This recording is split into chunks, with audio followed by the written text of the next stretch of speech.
Aina takunu, dimanapun kamu berada, yudrikumul maut, kematian akan mendatangi kamu. Walau kuntum fi burujim musayyadah, walaupun kalian berada di dalam kotak yang dipaku. Begitulah perbuatan orang musyrik jahiliyah dulu. Dia buat kotak, kemudian dia paku, dia masuk ke dalam. Ditanya sama temannya, kenapa kau bersembunyi dalam kotak yang dipaku? Mudah-mudahan aja malaikat maut nggak bisa masuk.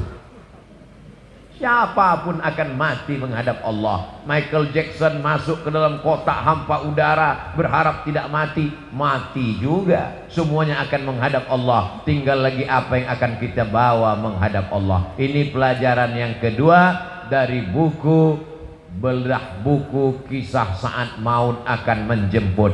Wa kafa bil mauti wa'iza. Ada nasihat yang tidak bersuara, ada nasihat yang bukan khutbah, bukan ceramah, bukan tausiah, bukan tazkirah. Dia diam 1000 bahasa. Nasihat itu bernama mati.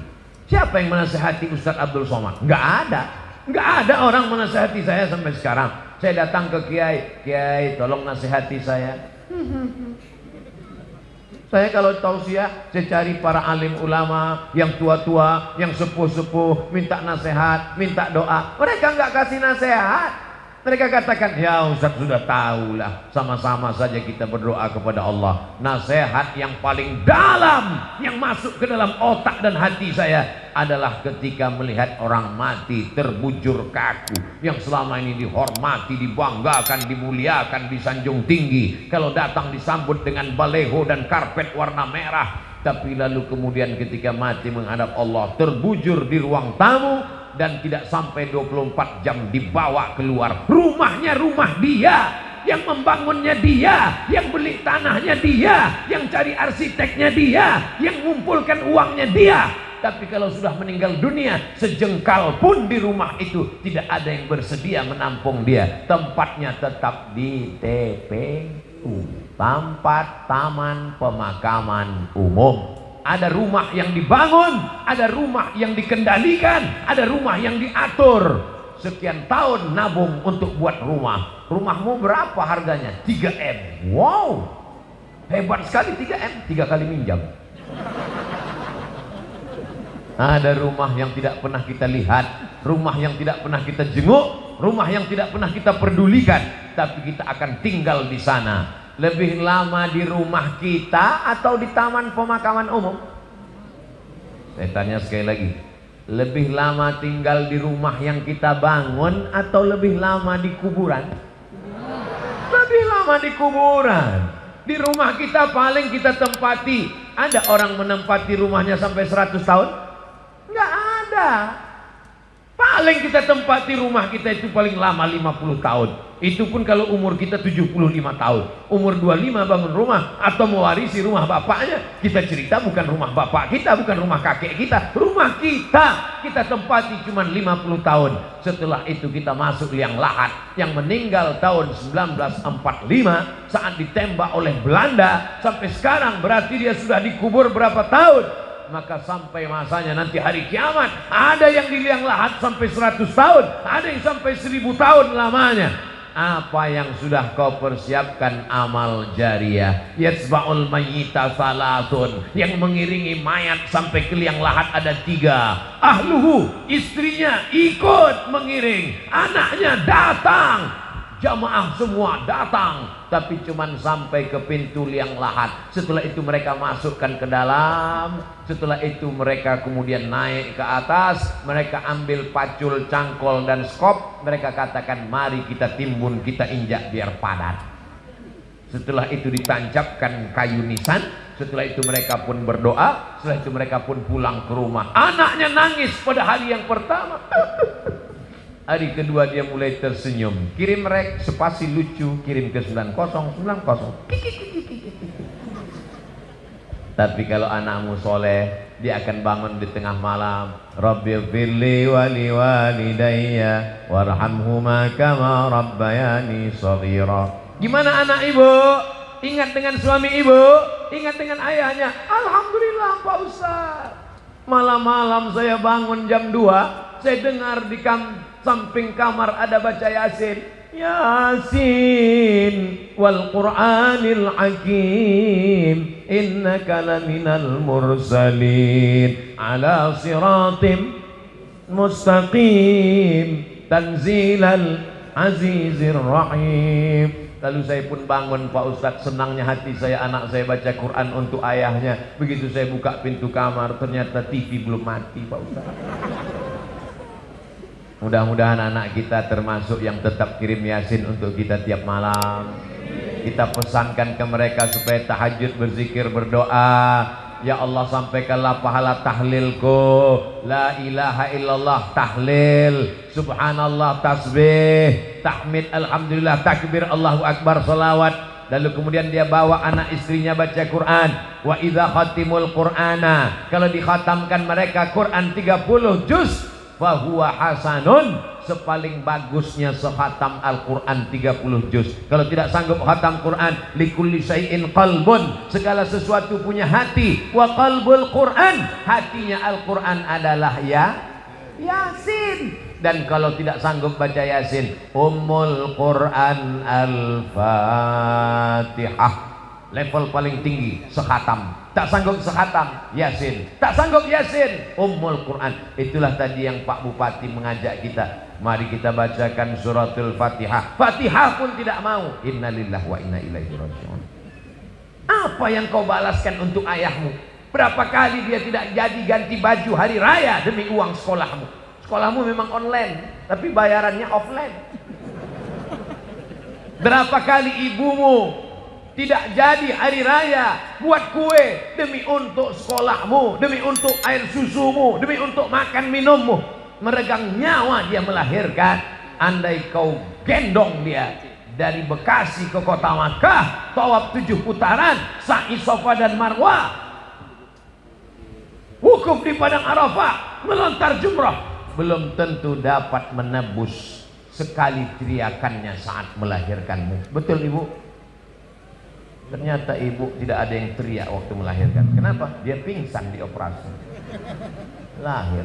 Ustadz, walaupun operasi sesar itu sakit loh Ustadz. Ustadz kan nggak pernah merasakannya, karena rasaku bukan rasamu Ustadz. Kita tidak pernah tahu bagaimana perasaan mereka perempuan. Ketika hormonnya berlebih di awal kehamilan, dia muntah-muntah.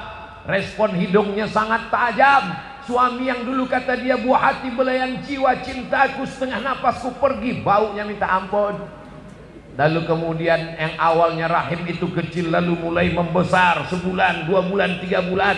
Akhirnya ususnya menjadi kecil, makannya susah, nafasnya terhalang. Lalu kemudian tulang belakangnya mulai melengkung. Lalu ketika melahirkan anak, seperti patah-patah tulang rusuknya. Itulah ayat yang disebut dalam Al-Quran, wahnan ala wahnin, lemah di atas lemah. Tak ada yang bisa membalas kelemahan-kelemahan itu, dan tidak ada yang sanggup membahasnya. Kalau saya bahas bagaimana lemahnya perempuan saat mengandung, perempuan itu mengandung lemah di atas lemah. Kata ibu-ibu, alah Ustadz kayak pernah aja. Maka kita balaskan. Yang ibunya masih hidup, mudah-mudahan masih sempat berbakti kepada orang tua. Yang ibu bapaknya sudah meninggal dunia, nasihat kematian, ziarah. Jangan nunggu mau Ramadan, jangan nunggu mau Idul Fitri, besok hari libur bawa anaknya ziarah. Ini sekarang banyak orang ziarah, bapaknya baju hitam, istrinya baju hitam, anaknya baju hitam, hitam-hitam semua, sampai di tempat pemakaman langsung foto. Habis itu update status, man in black. Apa ini? Ini bukan ajaran Islam.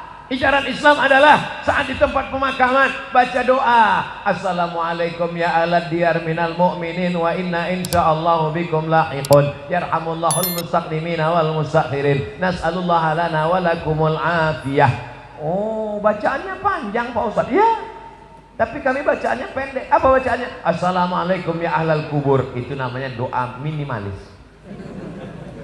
Apalah salahnya cetakkan doa ziarah kubur? Tanya nanti panitia berapa ongkosnya buat baliho besar seperti ini, buat doa ziarah kubur, tempel besar-besar di dekat pemakaman TPU. Assalamualaikum ya ala diyar minal mu'minin wa inna insyaallah bikum lahiqun yarhamullahul mustaqdimin wal mustakhirin nas'alullah lana wa lakumul afiyah. Coblos nomor daripada baliho yang gak jelas ujung arahnya, nyangkut ke pokok kayu, diambil Satpol PP, dibakar. Mendingan di samping kuburan, mengingatkan orang. Andai pun dia tidak lapuk, maka mengalir sampai hari kiamat. Inilah dia amal-amal kita. Apa saja amal kita yang akan mengalir. Waladun salihun, anak yang soleh. Shadaqatun jariyah, itulah uang yang masuk ke dalam kotak-kotak tadi. Beli semen, batu bata, kerikil, atap, tenda, lampu, AC, mihrab, mimbar, kipas angin, itu semua akan mengalir. Siapa yang mewakafkan tanah masjid ini dulu? Siapa yang membangunnya? Siapa yang ngasih semen? Siapa yang ngasih kosen? Siapa yang ngasih kaca? Kita tidak tahu, tapi pahalanya dari mulai tadi petang sampai malam, sampai sholat subuh besok, zuhur, asar, maghrib, isya, subuh, zuhur, asar, maghrib, isya, Ramadan, tarawih, witir, idul fitri, idul adha, hari raya kurban, sampai hari kiamat, mengalir pahalanya ke liang lahat. Mudah-mudahan sebelum mati kita sempat bangun masjid. Masjid apa namanya? Masjid Al-Mustaqim. Siapa yang buat? Pak Kapolsek. Masjid apa namanya? Masjid As-Somad. Siapa yang buat? Ustaz Somad. Sudah ada? Belum lagi. Tapi insya Allah kalau kita berniat sebelum mati mesti ada. Saya diundang ke Jambi, diajak untuk meresmikan masjid.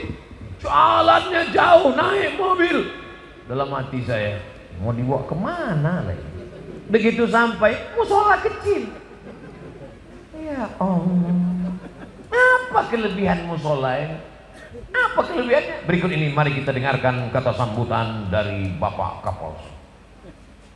Saya sebagai Kapolsek, kumisnya melintang. Saya sebagai Kapolsek di tempat ini, Pak Ustadz risau karena tidak ada tempat sholat. Orang sholat di kamar. Maka saya kumpulkan di antara anak-anak buah saya. Kita beli semen, batu bata, akhirnya jadilah musola ini. Dan saya bertekad kalau siap, yang meresmikannya adalah Ustadz Somad. Oh, begitu kronologisnya. Dan orang tidak berani nolak. Kasih semen, siap. Jadilah musola. Jabatanmu tak lama, tapi yang kekal abadi adalah masjid. Presiden kita, proklamator kita, Insinyur Soekarno cerdas. Di saat Indonesia tidak semakmur sekarang, uangnya tidak banyak, baru saja diserang oleh Belanda dan Jepang, dia sempat berpikir untuk membangun masjid terbesar di Asia Tenggara. Itulah dia Masjid Istiqlal. Sampai Presiden Amerika pun masuk ke dalam. Semua orang-orang yang masuk ke dalam Masjid Istiqlal itu kalau masuk berdecak kagum seperti melihat kucing. Wow, amazing, kata dia. Apa amazingnya? Tiangnya banyak sekali, gitu. Luar biasa. Sampai sekarang mengalir pahalanya sampai hari kiamat. Berganti lagi zaman. Akhirnya setiap kabupaten, setiap kota di Indonesia ada masjid, punya ciri khas, punya ciri khas. Apa dia? Bangunannya tidak pakai kubah, tapi pakai atap seperti masjid kerajaan Islam Demak, bangunan Wali Songo. Dan itulah dia sampai sekarang disebut dengan Masjid Muslim Pancasila. Sampai hari kiamat akan mengalir pahalanya. Maka kita pun berpikir, jangan mati sebelum bangun masjid. Saya nggak bisa bangun masjid, Pak Ustadz. Bangun musola, nggak apa-apa. Surau, Pak Ustadz, oke. Langgar, Pak Ustadz, nggak apa-apa. Orang Jawa dilanggar nggak mati, karena dia berzikir di dalam langgar, dalam surau. Hanya saja surau, langgar, dan musola tetap di dalamnya usolli sunnatan tahiyatal masjid, karena di sana ada sholat 5 waktu, subuh, zuhur, asar, maghrib, isya. Bedanya cuma nggak ada sholat Jumat. Di masjid kita ini ada, ini surau apa langgar apa musola? Ini masjid. Dari mana Ustaz tahu masjid? Ada mimbarnya, ada sholat Jumat. Di tempat kami ada mimbar Pak Ustaz, tapi nggak ada sholat Jumatnya. Berarti itu mimbar dangdut. mimbar tempat khotib, naik ke atas menyampaikan khutbah. Usikum wa nafsi bitaqwallah. Aku pesankan kepada kamu, takutlah kepada Allah. Laki-laki yang gagah perkasa, sehat, tidak musafir, tidak sakit, maka dia mesti mendengar wasiat takwa yang disampaikan dari mimbar. Kenapa tablik akbar kita tidak dibuat di dalam masjid? Barulah sadar, karena kalau dibuat dalam masjid tidak muat. Ini masjid nampaknya kekurangan, bukan kekurangan jamaah. Banyak sekarang masjid kekurangan jamaah, tapi di Bekasi masjid kekurangan tempat. Insya Allah panjang umur sehat badan, masjid ini semakin besar insya Allah. Amin. Kalau mau tahu berhasilnya tablik akbar malam ini, lihat subuh besok. Kalau subuh besok sopnya bertambah, berhasil. Tapi kalau cuman pemain inti yang azan tetap itu, as-salatu khairum minan naum, hancurlah kita. Tapi begitu besok as-salatu khairum minan naumnya luar biasa. As-salatu khairum minan naum. Semua anak-anak bangun, datang dia ke masjid semua. Alhamdulillah Pak Ustadz, sejak Ustadz Somad tausiah kemarin, anak saya rajin sholat duha Pak Ustadz. Cuman ada yang mengganggu pikiran saya. Kenapa Bu? Doanya pakai kunut. Itu namanya subuh kesiangan Bu.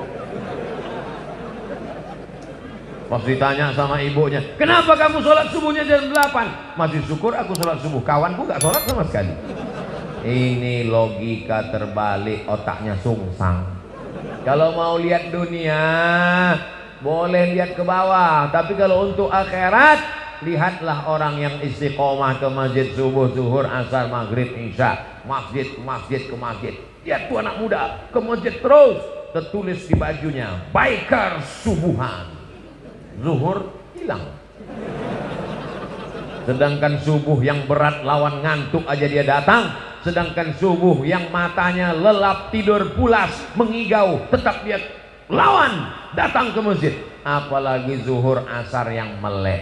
Sedangkan zuhur, subuh saja siap dia jadi imam, padahal suaranya jelas. Bismillahirrahmanirrahim. Alhamdulillahi rabbil alamin. Apalagi kalau cuman nggak bersuara. Allahu Akbar.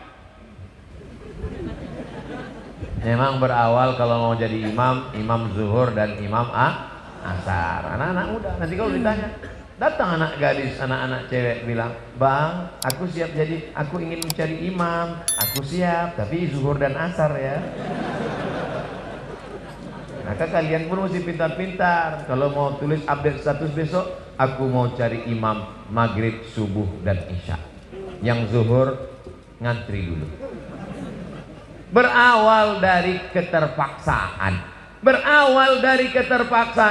berubah menjadi kebutuhan, akhirnya kebiasaan. Allah bisa karena biasa. Tadi tausiah saya mulai jam 9 kurang 10, sekarang jam 10 kurang 10. 60 menit kita bersama, sesuai tertulis di botol minuman santri. Oh, botolnya kecil, 330, berarti udah lewat, mestinya setengah jam tadi. Tapi orang Bekasi ini cerdas. Dia buat sesuatu yang berkesan. Dia kasih susu. Masya Allah, tabarakallah. Ustadz nggak boleh minum air manis karena suaranya menggelegar, tenggorokannya panas. Dikasih air manis yang panas, suaranya hilang, pita lehernya rusak. Nanti umurnya sekian, ceramahnya apa kabar? Serba salah. Nanti dikasih air putih, katanya panitianya nggak respon.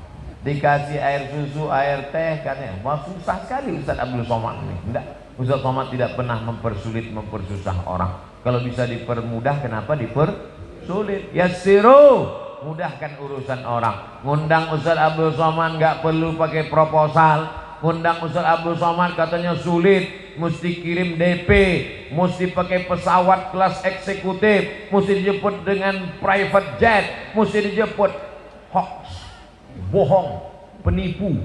Ustaz berapa kali datang ke Jakarta dalam setahun?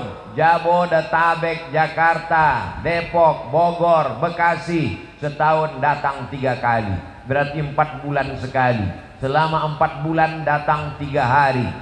Tausiahnya 1 hari 3 kali. Jumat, Sabtu, Ahad.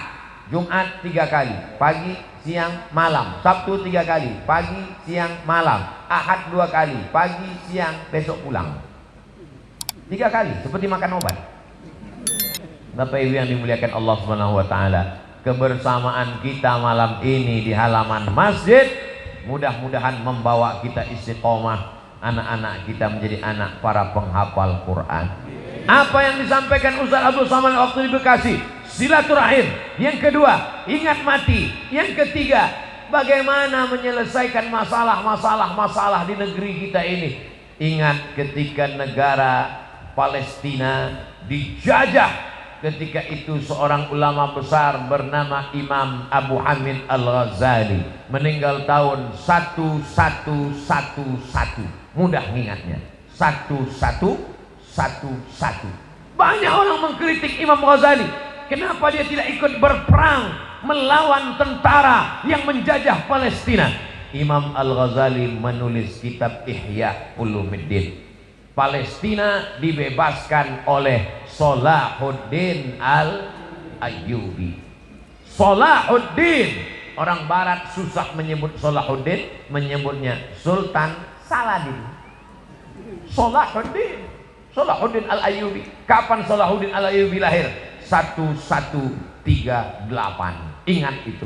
Ternyata doa dari seorang ulama yang mustajab wali Allah melahirkan seorang pemimpin yang luar biasa. Urus saja salatmu, urus zikirmu, urus makanan halalmu, anak-anakmu ini akan menjadikan negeri ini baldatun thayyibatun wa rabbun ghafur. Kalau engkau sibuk komen dengan medsos, kau akan kalah dengan buzzer, karena mereka punya akun banyak luar biasa. Jadi kami nanti kalau Ustaz Somad dicaci maki gimana? Kalau kau sanggup balas, berikan klarifikasi. Kalau kau tak sanggup balas, doakan kepada Allah. Allahumma hdi qaumi fa innahum la ya'lamun. Tapi kami enggak tahan Pak Ustaz, emosi kami Pak Ustaz. Kalau enggak tahan, enggak usah main handphone. Daripada jantung koroner enggak mati, cuma setengah mati.